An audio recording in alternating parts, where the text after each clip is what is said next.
ये वीडियो केवल और केवल मनोरंजन के उद्देश्य से बनाया गया है। सभी पात्र काल्पनिक हैं। वास्तविक व्यक्तियों, जीवित या मृत या वास्तविक घटनाओं से कोई समानता विशुद्ध रूप से संयोग है। किसी भी व्यक्ति, धर्म या जाति को ठेस पहुंचाने की मंशा नहीं है। सदाबहार सच्ची कहानियों पर आप सभी दर्शकों का स्वागत है। आज मेरे ससुराल में शादी की पहली रात थी और मेरा पति मेरे लिए बादाम वाला दूध लेकर गिलास में आया और मुझे अपने हाथों से पिलाया। मुझे उनकी ये अदा देखकर उनसे बेपनाह मोहब्बत हो गई। ऐसा लगा दुनिया में इनसे अच्छा इंसान और कोई नहीं हो सकता। गिलास का दूध पीकर मुझे बड़ी तसल्ली से नींद आ गई।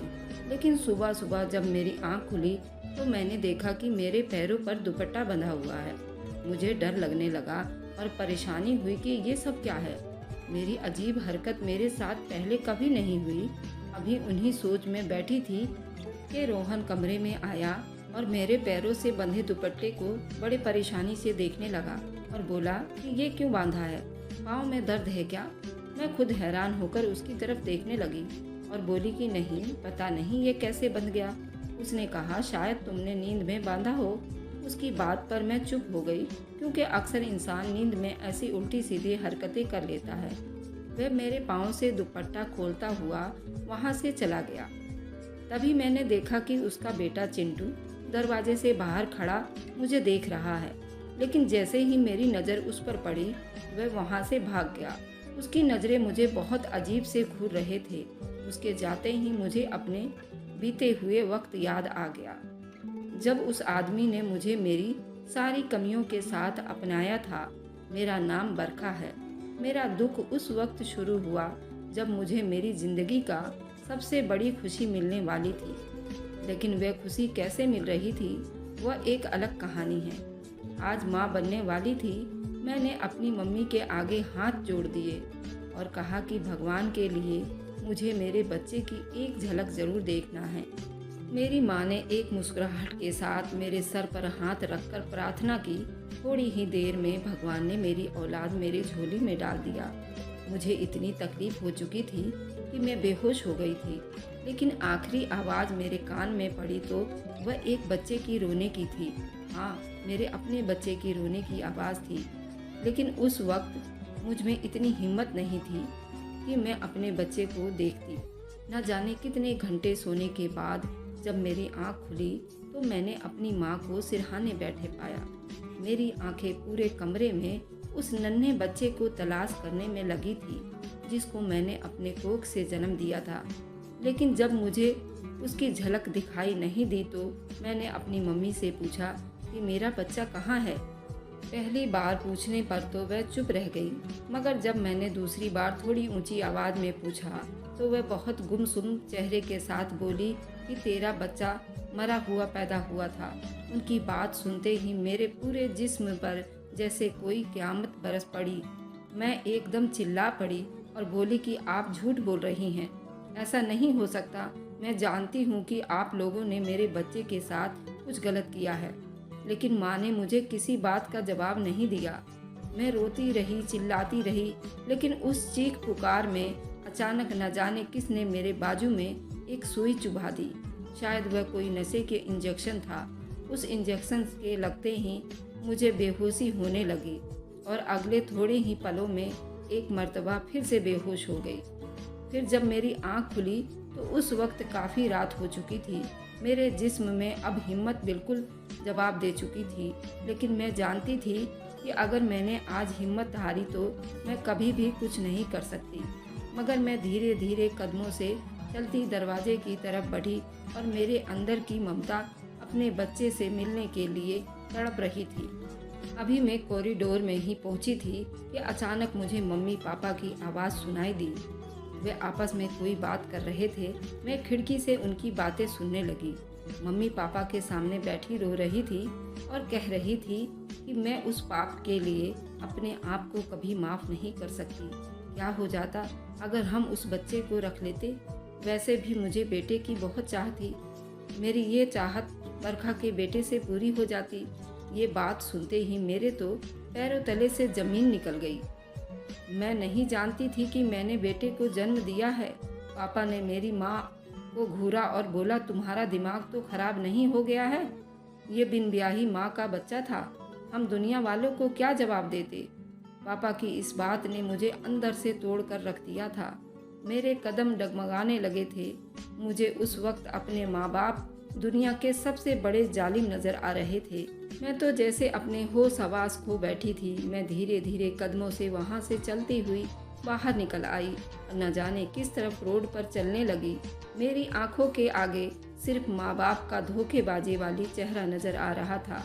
कोई अपनी औलाद को इतना बड़ा दुख कैसे दे सकता है। मेरे कानों में अपने बच्चे की गूंज सुनाई दे रही थी, जो मैंने बस एक ही बार सुनी थी। उसके अलावा मेरा हिम्मत अब और कुछ देखने या सुनने के काबिल नहीं था। उन्हीं सोचों में धुनों में गुम चलती जा रही थी। अचानक एक तेज सी आती हुई गाड़ी से टकरा गई और ज़मीन पर गिर पड़ी। थोड़े ही पल में अपने होश हवास खो बैठी। मैं नहीं जानती थी कि अब आगे मेरे साथ क्या होने वाला है। न जाने कितने घंटे या कितने दिनों बाद जब मेरी आँख खुली, मैंने खुद को एक नरम नरम बिस्तर पर पाया। मैंने फिर थोड़ी सी आँख खोली तो मैंने अपने इर्द गिर्द देखा। वह एक आलीशान बेड था, जिसके अंदर में एक बहुत खूबसूरत से बेड पर लेटी हुई थी। मैं एकदम चौंक कर उठ बैठी। न जाने मैं कहाँ आ गई थी और मुझे यहाँ कौन लाया। मैं बेड से उतरने लगी कि अचानक मेरी नज़र बेड के साइड टेबल पर रखी पर्ची पर पड़ी। मैंने उसे उठाया तो उस पर कोई 2-3 लाइनें लिखी हुई थी।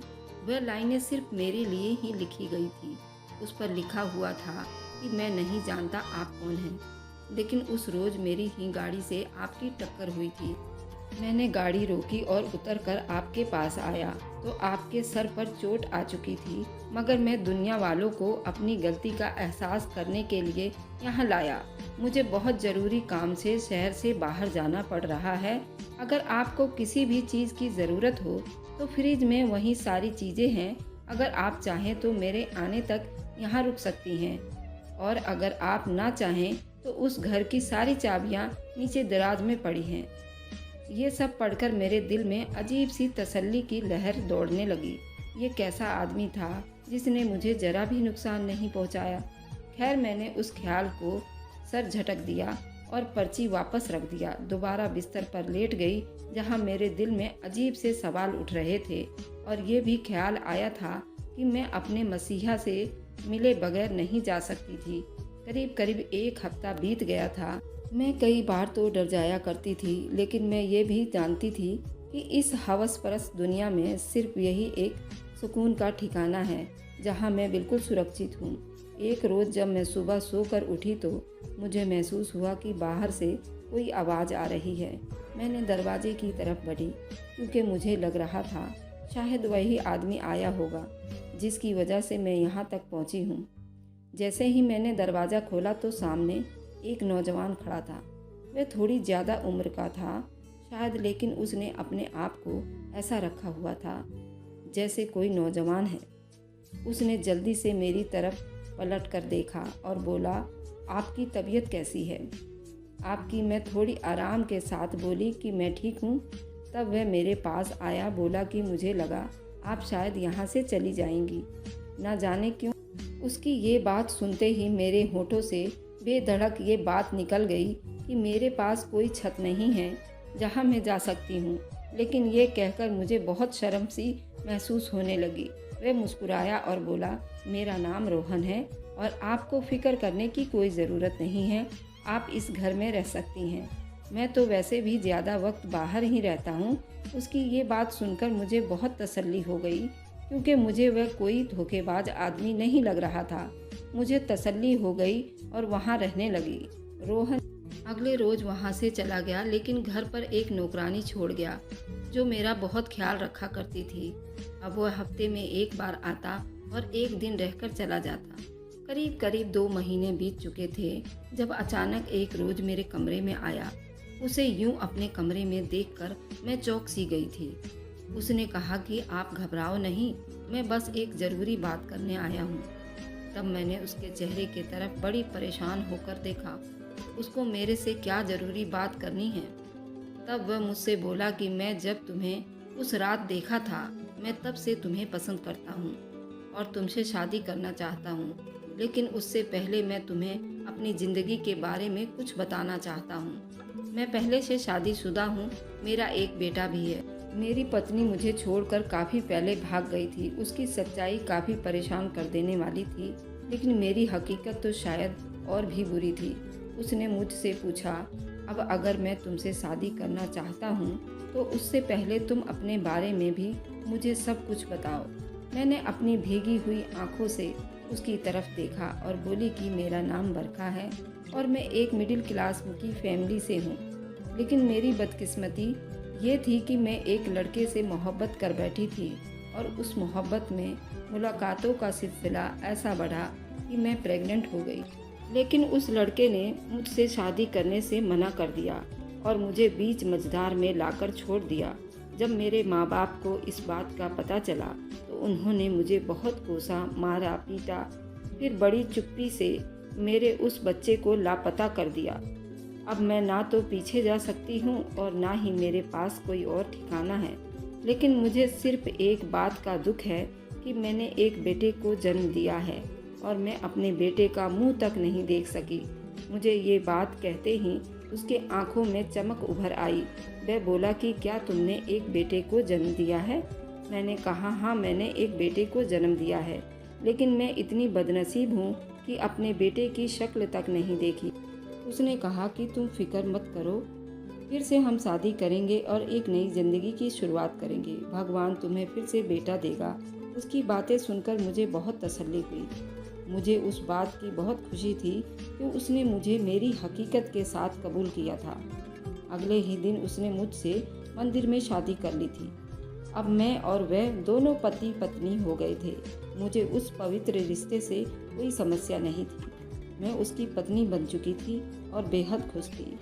शादी की पहली रात ही अपने हाथों से मेरे लिए बादाम वाला दूध बनाकर लाया। उसकी ये मोहब्बत मेरे लिए बहुत मायने रखती थी। खैर, अगले दिन वह मुझे यहीं छोड़कर किसी काम से चला गया। मेरे पास एक नौकरानी छोड़ गया था। मेरा बहुत ख्याल रखती थी, लेकिन एक पत्नी को नौकरानी से ज़्यादा अपने पति की ज़रूरत होती है। खैर, वह हर हफ्ते आता और मेरे साथ ऐसा प्यार भरा वक्त बिताता कि मैं सब गिले शिकवे भूल जाती। उस सब में एक चीज़ जो मुझे बहुत सता रही थी वह ये थी कि नौकरानी मुझे हर रात दूध के गिलास में बादाम डालकर पिलाया करती थी। एक दिन जब रोहन दूध का गिलास लाया तो मैंने उससे पूछा कि ये दूध रोज़ पीना ज़रूरी है। तब उसने मेरी तरफ गिलास बढ़ाते हुए मोहब्बत से देखा और बोला, हाँ, तुम्हारे लिए बहुत ज़रूरी है ताकि तुम सेहतमंद रहो और हमारा बच्चा भी सेहतमंद हो। उसकी इस बात ने मुझे बहुत खुशी दी थी। कुछ वक्त ऐसा ही बीतता जा रहा था। भगवान की ऐसी कृपा हुई कि मैं कुछ ही दिनों में प्रेग्नेंट हो गई। अब तो रोहन मेरा कुछ ज़्यादा ही ख्याल रखने लगा था और हमेशा मुझसे बेटे की ख्वाहिश रखता था। एक रोज़ मैं उसके पास बैठी थी। मैंने रोहन को कहा कि मैं तुम्हारे घर वालों से मिलना चाहती हूँ। तब रोहन ने कहा कि तुम नहीं मिल सकती हो। फिर मैंने उससे जिद किया तो बोला, तुमको एक वादा करना पड़ेगा, तब मैं अपने घर वालों से तुम्हें मिलवाऊंगा। मैंने रोहन से बोला, ठीक है, मैं वादा करती हूँ, आप बताएं। इस वीडियो का दी एंड ज़रूर देखें। इसका डिस्क्रिप्शन में मैंने लिंक डाला हुआ है, तो वहाँ से दूसरा एपिसोड इसका देख सकते हैं। उसमें दी एंड है। तो कैसी लगी मेरी स्टोरी मुझे कमेंट में ज़रूर बताएं। Thanks for watching. Like and subscribe. Bye bye.